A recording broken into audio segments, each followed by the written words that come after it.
ঢাকাতে তো বহুবার এসেছি, কিন্তু এইবার ফার্স্ট টাইম আসলাম মেট্রোতে চড়তে। মানে এর আগে আমার মেট্রোতে কখনো চড়া হয়নি, তো এটাই আমার ফার্স্ট টাইম। আর বরকেও নিয়ে এসেছি সাথে করে। সো আমরা দুজনই এখানে এসেছি আজকে ঢাকার কিছু কিছু জায়গা ঘুরবো। তাই এর আগে তো বাবা মা একা ছাড়তোই না, এবার একটু বরের সাথে একা একা বেরোতে পেরেছি। মানে যখন মাকে বলতাম মা আমি একটু ঘুরতে যাই, তখনই মা বলতো বিয়ে হলে বরের সাথে ঘুরিস। তো ফাইনালি বরের সাথে ঘুরছি। আর তাকে জিজ্ঞেস করলাম কেমন লাগছে মেট্রো, বলল ভালো। তো আমারও বেশ ভালোই লাগছে। আর জার্নিটা এতটাই আরামদায়ক হয়েছে, আর খুব সুবিধাও হয়েছে এই মেট্রো হওয়াতে।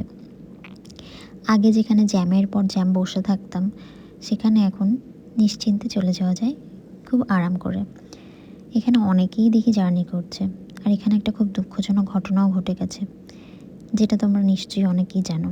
আর আমরা এখন চলে এসেছি কারওয়ান বাজারে। এখান থেকে বসুন্ধরা সিটিতে যাব, মানে শপিং মল একটা। গত ভিডিওতে দেখেছো না যমুনা ফিউচার পার্ক, ওটার মতোই একটা, বাট ওটা ছিল এশিয়ার মধ্যে বড়, আর এটা একটু ছোট, তবে খুব একটা ছোট নয় কিন্তু। চলো দেখাচ্ছি, সেটা দেখতে পাবে নেক্সট ভিডিওতে। তো আজকের ভিডিওটা এখানেই শেষ করছি। কেমন লাগলো তোমাদের মেট্রো জানিও।